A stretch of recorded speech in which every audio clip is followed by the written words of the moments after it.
ទូរទស្សនិកជនយើងចូលមកលំអិតបន្ថែមទៀតអំពីបច្ចុប្បន្នភាពនៃបញ្ហាសង្គ្រាមនៅក្នុងតំបន់មជ្ឈិមបូព៌ារយៈពេលប្រមាណថ្ងៃចុងក្រោយនេះជាពិសេសចូលមកដល់ថ្ងៃច័ន្ទដើមសប្តាហ៍នេះស្ថានភាពជារួមយ៉ាងណាកាន់តែពិស្ដារយើងមានការចូលរួមពីលោកចិនសេរីមអ្នកតាមដានព្រឹត្តិការណ៍អន្តរជាតិរបស់ទូរទស្សន៍ព័ត៌មាន BTV បាទលោកសេរីមឥឡូវនេះមុននឹងចូលទៅនិយាយលម្អិតអំពីបញ្ហានៅច្រកសមុទ្រ Hormuz ជាចំណុចដែលពិភពលោកតាមដានខ្លាំងហើយដោយសារតែចំណុចនោះវាតាក់ទងទៅនឹងសេដ្ឋកិច្ចបាទសកលតែម្ដងចង់ដឹងអំពីការអនុវត្តបទឈប់បាញ់តិចសិនពីព្រោះថារយៈពេល7 សប្តាហ៍ហើយស្ថានភាពជារួមនៃការអនុវត្តបទឈប់បាញ់រវាងអ៊ីរ៉ង់និងសហរដ្ឋអាមេរិកមានសភាពយ៉ាងណាដែរបាទចំពោះបទឈប់បាញ់រវាងសហរដ្ឋអាមេរិកនិងអ៊ីរ៉ង់ហាក់ដូចជាភាគីទាំងពីរនឹងអនុវត្តបានល្អទោះបីជាមានភាពតានតឹងមានការថ្នាំងថ្នាក់នឹងគ្នាច្រើនប៉ុន្តែបើនិយាយពីបទឈប់បាញ់អាមេរិកហើយនិងអ៊ីរ៉ង់នេះគឺភាគីទាំងពីរអនុវត្តបានល្អមួយទៀតសូម្បីតែបទឈប់បាញ់រវាងអ៊ីស្រាអែលនិងក្រុមពួកឧទាមហេសបូឡានៅប្រទេសលីបង់នោះក៏ហាក់ដូចជាបានអនុវត្តបានល្អដែរពីព្រោះបទឈប់បាញ់នេះមានរយៈពេល2 សប្តាហ៍ដែលផុតកំណត់នៅថ្ងៃទី22 ខែមេសាឆ្នាំ2026នេះហើយដូច្នេះស្អែកនេះគឺបទឈប់បាញ់រយៈពេល2 សប្តាហ៍នឹងអស់សុពលភាពហើយរវាងប្រទេសអ៊ីរ៉ង់ហើយនិងសហរដ្ឋអាមេរិកប៉ុន្តែវាទន្ទឹមគ្នានេះដែលក្តីសង្ឃឹមថាសហរដ្ឋអាមេរិកនិងអ៊ីរ៉ង់ក្នុងអំឡុងពេលដែលការអនុវត្តបទឈប់បាញ់បានល្អរវាងភាគីទាំងពីរវាមានរឿងរ៉ាវខ្លះកើតឡើងដោយសារតែប្រទេសគុយវ៉ែតកាតាអារ៉ាប់រួមនេះមានការវាយប្រហារដោយយានដ្រូនមិនស្គាល់ប្រភពប៉ុន្តែគ្រាន់តែខាងសហរដ្ឋអាមេរិកក៏មិនបានចោទប្រកាន់ទៅលើប្រទេសអ៊ីរ៉ង់ថាមិនគោរពនៅបទឈប់បាញ់នោះដែរដោយសារតែអ៊ីរ៉ង់នេះមានដៃជើងច្រើននៅក្នុងតំបន់មជ្ឈិមបូព៌ាហ្នឹងមានក្រុមចលនាបដាប្រវត្តិនៅប្រទេសអ៊ីរ៉ាក់ផងមានក្រុមឧទាមហេសបូឡានៅប្រទេសលីបង់ផងមានក្រុមសកម្មយុទ្ធគ្រប់គ្រងដោយអ៊ីរ៉ង់នៅប្រទេសស៊ីរីផងមានទាំងក្រុមសកម្មពួកឧទាមហ៊ូទីនៅប្រទេសយេម៉ែនផងដូច្នេះការវាយប្រហារបន្តិចបន្តួចទៅលើបណ្ដាប្រទេសជាសម្ព័ន្ធមិត្តរបស់សហរដ្ឋអាមេរិកនៅក្នុងតំបន់មជ្ឈិមបូព៌ានោះវាមិនជាបញ្ហាធំទេម្យ៉ាងទៀតក្តីសង្ឃឹមនឹងចេះគ្រាន់តែភាគីសហរដ្ឋអាមេរិកនិងអ៊ីរ៉ង់ទទួលយកបទឈប់បាញ់រយៈពេល2 សប្តាហ៍ដែលផុតកំណត់នៅថ្ងៃទី22 ខែមេសានេះគឺពិភពលោកសាទរខ្លាំងមែនទែនសាទរនៅត្រង់ថាក្នុងអំឡុងពេលដែលសហរដ្ឋអាមេរិកនិងអ៊ីរ៉ង់អនុវត្តបទឈប់បាញ់នេះភាគីទាំងពីរនឹងត្រូវជួបចរចាគ្នាដើម្បីបញ្ចប់សង្គ្រាមទាំងស្រុងនៅក្នុងប្រទេសអ៊ីរ៉ង់ដើម្បីបញ្ចប់សង្គ្រាមជាស្ថាពរតែម្ដងនៅក្នុងប្រទេសអ៊ីរ៉ង់ប៉ុន្តែដោយឡែកវាហាក់ដូចជាអស់សង្ឃឹមទៅវិញដោយសារតែគិតត្រឹមថ្ងៃនេះក្នុងរយៈពេលប្រមាណ1ថ្ងៃជាងទៀតប៉ុណ្ណោះដែលបទឈប់បាញ់ត្រូវផុតសុពលភាពភាគីទាំងពីរគឺអ៊ីរ៉ង់និងសហរដ្ឋអាមេរិកបែរជាបង្កើននៅភាពតានតឹងទៅវិញសហរដ្ឋអាមេរិកជំរុញឲ្យភាគីអ៊ីរ៉ង់ចូលតុចរចានៅជុំទី2ពីព្រោះកាលពីថ្ងៃទី11 ខែមេសាឆ្នាំ2026នេះគឺសហរដ្ឋអាមេរិកនិងអ៊ីរ៉ង់បានជួបចរចាគ្នាម្ដងហើយនៅទីក្រុងអ៊ីស្លាមាបាតប្រទេសប៉ាគីស្ថានប៉ុន្តែជួបចរចានោះមិនបានទទួលលទ្ធផលទេដូច្នេះសហរដ្ឋអាមេរិកចង់ជួបចរចាជាមួយប្រទេសអ៊ីរ៉ង់នៅជុំទី2ក្នុងអំឡុងពេលនៃភាគីទាំងពីរអនុវត្តបទឈប់បាញ់ឬក៏ការអនុវត្តសុពលភាពនៃបទឈប់បាញ់ត្រូវបញ្ចប់ប៉ុន្តែរឿងគួរឲ្យសោកស្ដាយត្រង់ថាឥឡូវនេះអ៊ីរ៉ង់ច្រានចោលទៅហើយអ៊ីរ៉ង់ប្រកែកមិនជួបចរចាជាមួយសហរដ្ឋអាមេរិកទេមានន័យថាអ៊ីរ៉ង់មិនពិចារណាមិនអីទេគឺច្រានចោលនៅការជួបចរចាជាមួយសហរដ្ឋអាមេរិកទោះបីជាប្រយោលឬក៏ដោយផ្ទាល់ក៏ដោយឥឡូវនេះគឺសហរដ្ឋអាមេរិកនិងអ៊ីរ៉ង់ចាប់ផ្ដើមគម្រាមគ្នាសារជាថ្មីប្រធានាធិបតីរបស់សហរដ្ឋអាមេរិកលោកដូណាល់ត្រាំនៅតែគម្រាមថាសហរដ្ឋអាមេរិកនឹងវាយប្រហារកំទេចអ៊ីរ៉ង់ចោលតែម្ដងជាពិសេសជាដំបូងគឺសហរដ្ឋអាមេរិកផ្ដោតសំខាន់ទៅលើការកំទេចហេដ្ឋារចនាសម្ព័ន្ធស៊ីវិលមានស្ពានមានផ្លូវមានការទីតាំងផ្គត់ផ្គង់អគ្គិសនីជាដើមនៅក្នុងប្រទេសអ៊ីរ៉ង់រហូតដល់សហរដ្ឋអាមេរិកអះអាងថា អាមេរិកមិនខុសទេបើអាមេរិកវាយប្រហារអាមេរិកនឹងមិនអាចចោទជាប់បទប្រកាន់បទចោទប្រកាន់ពីបទអក្រិតកម្មសង្គ្រាមទេបើសិនបើសហរដ្ឋអាមេរិកវាយប្រហារទៅលើស្ពានផ្លូវនិងទីតាំងផ្គត់ផ្គង់អគ្គិសនីរបស់ប្រទេសអ៊ីរ៉ង់ហើយចំពោះអ៊ីរ៉ង់វិញក៏ទទួលស្វាគមន៍ដែរអ៊ីរ៉ង់ក៏ទទួលស្វាគមន៍ថាប្រសិនបើសហរដ្ឋអាមេរិកវាយប្រហារលើប្រទេសអ៊ីរ៉ង់នោះអ៊ីរ៉ង់ក៏នឹងធ្វើឲ្យសហរដ្ឋអាមេរិកស្គាល់ស្នាដៃអ៊ីរ៉ង់ម្ដងដូច្នេះនិយាយជារួមមកវិញក្នុងអំឡុងពេលនៃការអនុវត្តបទជុំបាញ់នេះភាគីទាំងពីរគឺអាមេរិកនិងអ៊ីរ៉ង់រួមទាំងខាងពួកឧទាម Hezbollah នៅប្រទេសលីបង់និងអ៊ីស្រាអែលផងទៀតគឺអនុវត្តនៅបទជុំបាញ់បានល្អប៉ុន្តែគ្រាន់តែក្នុងអំឡុងពេលនៃការអនុវត្តបទជុំបាញ់ភាគីទាំងពីរអត់បានជួបចរចាគ្នាក្នុងដំណើរឈានឆ្ពោះទៅរកការបញ្ចប់សង្គ្រាមទេតែមិនមានលទ្ធផលជាផ្លែផ្កាមិនមានសញ្ញាណាមួយក្នុងការបញ្ចប់សង្គ្រាមនៅក្នុងប្រទេសអ៊ីរ៉ង់ដែលឈានចូលដល់សប្តាហ៍ទី7ហើយនោះទេបាទឥឡូវយើងចូលទៅលម្អិតបន្ថែមអំពីស្ថានភាពនៅច្រកសមុទ្រហ័រមូសវិញដែលរឿងច្រកសមុទ្រហ័រមូសនេះត្រូវបានគេមើលឃើញថាជាចំណុចខ្ទាស់សំខាន់ដែលរាំងស្ទះដល់ការចរចាសន្តិភាពអ៊ីរ៉ង់និងសហរដ្ឋអាមេរិកបច្ចុប្បន្នតើការគ្រប់គ្រងនៅច្រកសមុទ្រហ័រមូសទាំងអ៊ីរ៉ង់និងសហរដ្ឋអាមេរិកនឹងមានការគ្រប់គ្រងបែបណាដែរចូលមកដល់ដើមសប្តាហ៍នេះបន្ទាប់ពីសប្តាហ៍មុនយើងឮថាកាលពីថ្ងៃសុក្រអ៊ីរ៉ង់បើកបានមួយផ្លែតដែរបាទចំពោះច្រកសមុទ្រហ័រមូសនៅតែបិទ2ជាន់ដដែលបិទ2ជាន់ដដែលមួយជាន់អាមេរិកពីមួយជាន់ទៀតអ៊ីរ៉ង់ជាអ្នកបិទច្រកសមុទ្រហ័រមូសនឹងវិញពីព្រោះអ៊ីរ៉ង់បិទច្រកសមុទ្រហ័រមូសមានន័យថានាវាដឹកទំនិញដឹកប្រេងឥន្ធនៈចេញនិងចូលតាមច្រកសមុទ្រហ័រមូសនេះគឺអ៊ីរ៉ង់អត់ឲ្យចេញចូលទេអ៊ីរ៉ង់ជាអ្នកបិទមួយជាន់នៅច្រកសមុទ្រហ័រមូសនេះចំណែកសហរដ្ឋអាមេរិកបិទអ៊ីរ៉ង់ពីព្រោះការបិទច្រកសមុទ្រហ័រមូសនេះអ៊ីរ៉ង់អាចនាវាដឹកប្រេងដឹកទំនិញរបស់ប្រទេសអ៊ីរ៉ង់អាចចេញចូលកំពង់ផែអ៊ីរ៉ង់បានមានន័យថាចរន្តនៃលំហូរប្រេងនិងលំហូរទំនិញចេញនឹងចូលប្រទេសអ៊ីរ៉ង់នៅចេញនឹងចូលបាននេះបើអ៊ីរ៉ង់បិទច្រកសមុទ្រហ័រមូសនឹងតែម្នាក់ឯងតែដល់ពេលសហរដ្ឋអាមេរិកបិទមួយជាន់ទៀតមានន័យថាសហរដ្ឋអាមេរិកបិទកំពង់ផែទាំងអស់របស់ប្រទេសអ៊ីរ៉ង់នាវាទាំងឡាយណាដែលចេញពីកំពង់ផែរបស់ប្រទេសអ៊ីរ៉ង់ឬនាវាទាំងឡាយណាដែលធ្វើដំណើរតាមសមុទ្រអន្តរជាតិចូលទៅក្នុងប្រទេសអ៊ីរ៉ង់ចូលទៅកាន់កំពង់ផែរបស់ប្រទេសអ៊ីរ៉ង់គឺត្រូវសហរដ្ឋអាមេរិកចាប់ដូច្នេះមានន័យថាការបិទច្រកសមុទ្រហ័រមូស2ជាន់ហ្នឹងគឺសហរដ្ឋអាមេរិកសម្ដៅទៅលើបើអ៊ីរ៉ង់បិទច្រកសមុទ្រហ័រមូសការចរាចរណ៍នាវាចររបស់សហរដ្ឋរបស់ប្រទេសអ៊ីរ៉ង់អាចនេះធ្វើនាវាចរបានប៉ុន្តែដល់អាមេរិកបិទមួយជាន់ទៀតមានន័យថាសូម្បីតែប្រទេសអ៊ីរ៉ង់នាវារបស់ប្រទេសអ៊ីរ៉ង់ក៏មិនអាចចេញឬក៏ចូលទៅកាន់កំពង់ផែរបស់ប្រទេសអ៊ីរ៉ង់បានដែរដូច្នេះរឿងវានៅតែនឹងឯងឥឡូវនេះកំពុងចម្រូងចម្រាសនៅត្រង់ថារឿងវាកាន់តែធំកាលពីមុនអ៊ីរ៉ង់បិទច្រកសមុទ្រហ័រមូសនោះវារឿងទៅហើយសម្រាប់វិបត្តិធម្មពលនៅលើពិភពលោកដែលធ្វើឲ្យមានក្តីបារម្ភពីព្រោះច្រកសមុទ្រហ័រមូសនេះជាលំហូរប្រេងក្នុងរង្វង់ 1/5 នៃតម្រូវការប្រេងសរុបនៅលើពិភពលោកហើយដល់អ៊ីរ៉ង់បិទវាធ្វើឲ្យប៉ះពាល់ហើយឥឡូវនេះសហរដ្ឋអាមេរិកបិទអ៊ីរ៉ង់តែម្ដងបិទច្រកសមុទ្រហ័រមូសមួយជាន់ទៀតមានន័យថាសូម្បីតែនាវារបស់ប្រទេសអ៊ីរ៉ង់ក៏មិនអាចចេញពីកំពង់ផែអ៊ីរ៉ង់ឬក៏នាវាផ្សេងទៀតប្រទេសផ្សេងទៀតក៏មិនអាចចូលទៅកាន់កំពង់ផែរបស់ប្រទេសអ៊ីរ៉ង់បានដែររឿងវានៅត្រង់ថាផលប៉ះពាល់កាលពីមុនមានផលប៉ះពាល់តែនាវារបស់សម្ព័ន្ធមិត្តសហរដ្ឋអាមេរិកនាវារបស់សហរដ្ឋអាមេរិកទេមានន័យថាការមុនប៉ះពាល់តែនាវាសហរដ្ឋអាមេរិកនិងនាវាសម្ព័ន្ធមិត្តរបស់សហរដ្ឋអាមេរិកទេតែដល់ពេលបច្ចុប្បន្ននេះគឺវាប៉ះពាល់ទាំងអស់ទាំងសម្ព័ន្ធមិត្តរបស់សហរដ្ឋអាមេរិកទាំងសម្ព័ន្ធមិត្តរបស់ប្រទេសអ៊ីរ៉ង់ថែមទៀត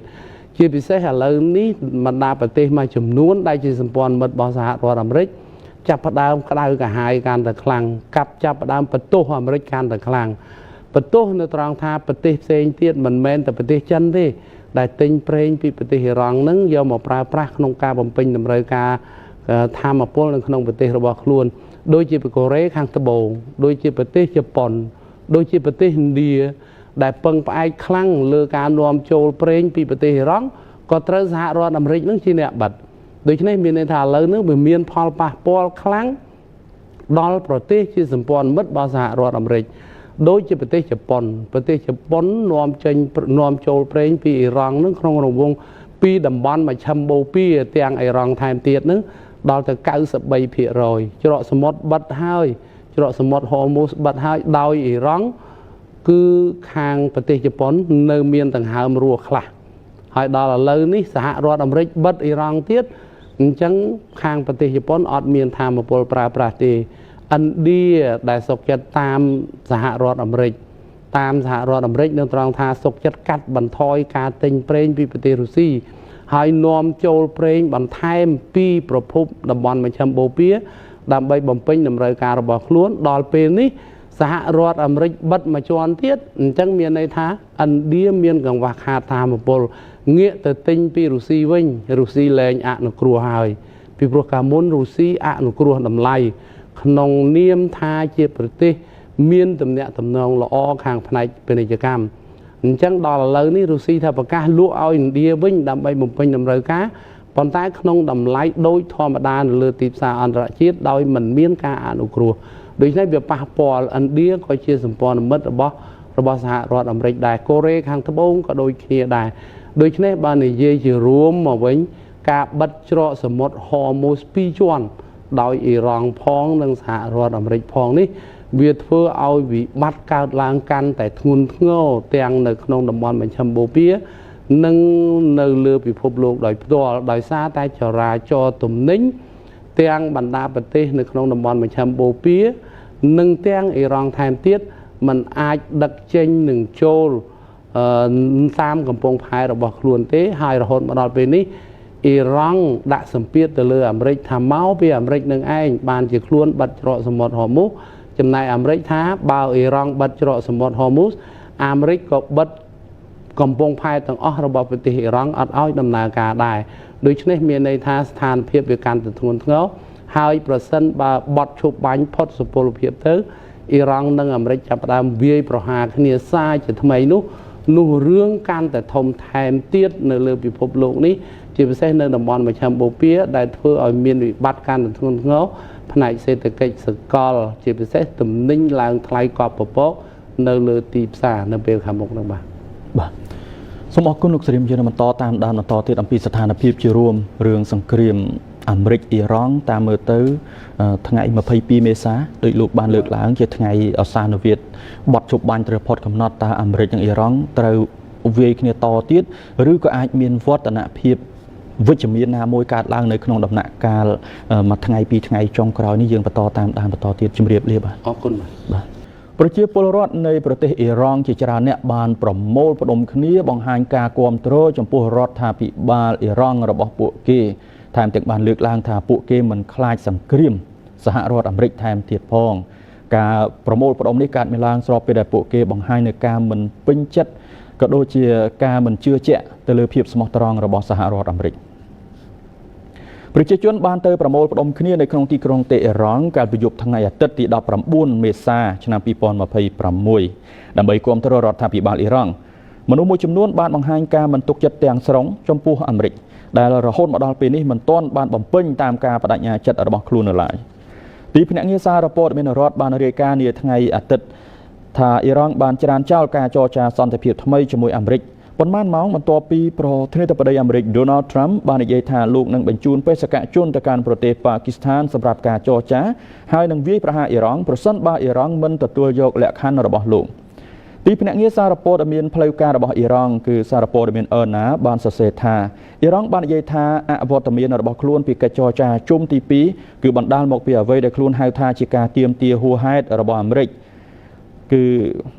ការរំពឹងទុកមិនប្រកបប្រជាការផ្លាស់ប្ដូរជំហរ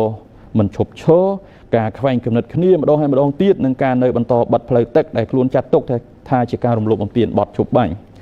បច្ចុប្បន្ននេះដោយស្ថិតនៅក្នុងសប្តាហ៍ទី8សង្គ្រាមបានបង្កើតនៅការភ្ញាក់ផ្អើលខ្លាំងចំពោះការផ្គត់ផ្គង់ថាមពលសកលជាប្រវត្តិសាស្ត្រដោយធ្វើតម្លៃប្រេងហក់ឡើងដោយសារតែការបិទច្រកសមុទ្រហូមូសមនុស្សរាប់ពាន់នាក់ត្រូវបានសម្លាប់ដោយការវាយប្រហាររបស់អាមេរិកអ៊ីស្រាអែលលើអ៊ីរ៉ង់និងនៅក្នុងការឈ្លានពានរបស់អ៊ីស្រាអែលលើប្រទេសលីបង់ ទូរទស្សនិកជនតម្លៃប្រេងកើនឡើងហើយស្ថានភាពទីផ្សារភាគហ៊ុនក៏មិនទៀងទាត់ដោយសារតែភាពមិនច្បាស់លាស់លើការអនុវត្តបទឈប់បាញ់នៅតំបន់មជ្ឈិមបូព៌ាតម្លៃប្រេងបានឡើងថ្លៃប្រាក់ដុល្លារអាមេរិកងើបឡើងពីកម្រិតទាបបំផុតនិងទីផ្សារភាគហ៊ុនសកលឡើងចុះមិនទៀងទាត់ឡើយគិតត្រឹមថ្ងៃច័ន្ទទី20មេសាឆ្នាំ2026នេះគណៈការកើនឡើងនៃភាពតានតឹងនៅមជ្ឈិមបូព៌ាបានធ្វើឲ្យការដឹកជញ្ជូនទាំងមូលទាំងចូលនិងចេញពីឈូងសមុទ្រមានកម្រិតទាបបំផុតទោះបីជាពាណិជ្ជករកំពុងរក្សាក្តីសង្ឃឹមសម្រាប់ដំណោះស្រាយក៏ដោយបទជប់បាញ់នៅក្នុងសង្គ្រាមអ៊ីរ៉ង់ដែលគ្រោងនឹងបន្តរហូតដល់ថ្ងៃអង្គារទី21មេសាស្អែកនេះស្ថិតនៅក្នុងភាពមិនច្បាស់លាស់បន្ទាប់ពីសហរដ្ឋអាមេរិកបានរឹបអូសនាវាដឹកទំនិញអ៊ីរ៉ង់មួយគ្រឿងហើយបញ្ជាការយោធាកំពូលរបស់ទីក្រុងតេហ៍រ៉ង់បានសន្យាសងសឹង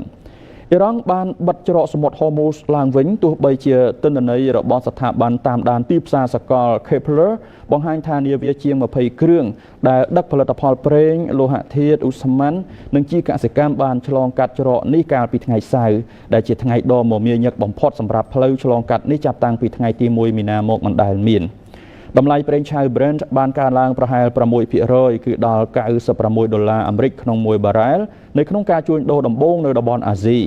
ប្រាក់ដុល្លារដែលធ្លាក់ថ្លៃកាលពីថ្ងៃសុក្រនៅពេលដែលច្រកសមុទ្របានបើកមួយរយៈខ្លីបានកើនឡើងបន្តិចនៅថ្ងៃច័ន្ទនេះចំណែកតម្លៃសន្ទុះភាគហ៊ុន S&P 500បានធ្លាក់ចុះប្រហែល 0.7% ជាការប្រែប្រួលតិចតួចក្រោយសន្ទុះនេះបានឡើងដល់កម្រិតខ្ពស់បំផុតកាលពីថ្ងៃសុក្រទីផ្សារអាស៊ីប៉ាស៊ីហ្វិកមានភាពចម្រុះទាំងឡើងនិងចុះដោយតម្លៃផ្សារហ៊ុន S&P ASX 200របស់អូស្ត្រាលីបានធ្លាក់ចុះ 0.5% សន្ទុះគោលនីកេរបស់ជប៉ុនកើនឡើង 0.7% និងកូស្ពីរបស់កូរ៉េខាងត្បូងកើនឡើង 0.3%ងាកមកកាន់ព័ត៌មានជុំវិញបញ្ហារវាងអ៊ីស្រាអែលនិងលីបង់ឯនោះវិញដែលបច្ចុប្បន្ននេះអ៊ីស្រាអែលនិងលីបង់ក៏កំពុងស្ថិតនៅក្នុងដំណាក់កាលនៃការអនុវត្តបទឈប់បាញ់រយៈពេល10ថ្ងៃជាមួយគ្នាផងដែរដែលភាពស្ងប់ស្ងាត់នៃការវាយប្រហារគ្នាទៅវិញទៅមករវាងអ៊ីស្រាអែលនិងក្រុមសកម្មយុទ្ធ Hezbollah គាំទ្រដោយអ៊ីរ៉ង់នៅក្នុងប្រទេសលីបង់ក៏ជាផ្នែកមួយចូលរួមចំណែកធ្វើឲ្យស្ថានភាពនៅតំបន់មជ្ឈិមបូព៌ាងាកត្រឡប់មករកស្ថិរភាពឡើងវិញបន្តិចបើទោះបីជាភាពនឹងនៅពិតប្រាកដវាមិនទាន់កើតមានឡើងក៏ដោយងាកទៅខាងអ៊ីស្រាអែលបានចេញផ្សាយនៅផែនទីតំបន់ទ្រនាប់លើប្រទេសលីបង់និងបង្កើនប្រតិបត្តិការទោះបីជាមានបទឈប់បាញ់ក្តីយោធាអ៊ីស្រាអែលនាថ្ងៃអាទិត្យ19មេសាឆ្នាំ2026ម្សិលមិញនេះបានចេញផ្សាយផែនទីនៃតំបន់ទ្រនាប់ដែលខ្លួនកំពុងធ្វើការដើម្បីបង្កើតនៅភាគខាងត្បូងនៃប្រទេសលីបង់ដែលបង្ហាញពីតំបន់ដ៏ធំទូលាយមួយលាតសន្ធឹងជាច្រើនគីឡូម៉ែត្រនៅក្នុងទឹកដីលីបង់និងបង្កើតជាខ្សែក្រវ៉ាត់បន្តពីដែនទឹកមេឌីទែរ៉ាណេរបស់ប្រទេសលីបង់រហូតដល់តំបន់ភ្នំ Hermon នៅជិតព្រំដែននៃប្រទេសស៊ីរីនាយករដ្ឋមន្ត្រី Benjamin Netanyahu និងរដ្ឋមន្ត្រីក្រសួងការពារជាតិលោក Israel Katz បាននិយាយថាអ៊ីស្រាអែលនឹងមិនដកកងទ័ពរបស់ខ្លួនចេញពីតំបន់នោះទេទោះបីជាមានបទជប់បាញ់បណ្ដោះអាសន្នដែលចូលជាធរមាននៅពាក់កណ្ដាលអាធ្រាត្ររវាងថ្ងៃប្រហ័សនិងថ្ងៃសុក្រម៉ោងក្នុងស្រុកគឺម៉ោង21:00នាទីម៉ោងសកលក៏ដោយលោកកាត់ក៏បាននិយាយផងដែរថាអ៊ីស្រាអែលនឹងកំទេចផ្ទះនិងអគារនៅក្នុងតំបន់នោះដោយប្រៀបធៀបវាទៅនឹងសកម្មភាពនៅក្នុងតំបន់ហ្គាហ្សាហើយបានព្រមានថាកម្លាំងអ៊ីស្រាអែលនឹងសម្លាប់អ្នកណាដែលត្រូវបានចាត់ទុកថាជាសមាជិកក្រុម Hezbollah យោធាបានឲ្យដឹងនៅក្នុងសេចក្តីថ្លែងការណ៍មួយថាកងពលចំនួន5រួមជាមួយនឹងកម្លាំងកងទ័ពជើងទឹកកំពុងប្រតិបត្តិការនៅក្នុងទឹកដីលីបង់ដើម្បីបង្កើតអ្វីដែលខ្លួនហៅថាខ្សែបន្ទាត់ការពារទៅមុខដែលមានបំណងទប់ស្កាត់ការគំរាមកំហែងដោយផ្ទាល់ដល់សហគមន៍នៅភាគខាងជើងនៃប្រទេសអ៊ីស្រាអែលផែនទីនេះរួមបញ្ចូលទាំងផ្នែកសមុទ្រមួយនៅឆ្ងាយពីឆ្នេរសមុទ្រ Nakura Ras Al Bayada ដោយបង្ហាញពីសមាជិកកងទ័ពជើងទឹកទូរទស្សនិកជនមានហាងនិងសាលារៀនជាច្រើនកន្លែងបានបិទទ្វារនៅភាគខាងជើងនៃប្រទេសអ៊ីស្រាអែលការបិទទ្វារនៃទីតាំងទាំងអស់នោះគឺដើម្បីបង្ហាញការមិនពេញចិត្តនៅការអនុវត្តបទជប់បាញ់អ៊ីស្រាអែលនិងលីបង់អាជីវកម្មនិងសាលារៀននៅក្នុងទីក្រុង Kiryat Shmona នៅភាគខាងជើងនៃប្រទេសអ៊ីស្រាអែលត្រូវបានបិទទ្វារនាថ្ងៃអាទិត្យទី19មេសាឆ្នាំ2026ដើម្បីបង្ហាញការតវ៉ាប្រឆាំងនឹងបទជប់បាញ់នៅលីបង់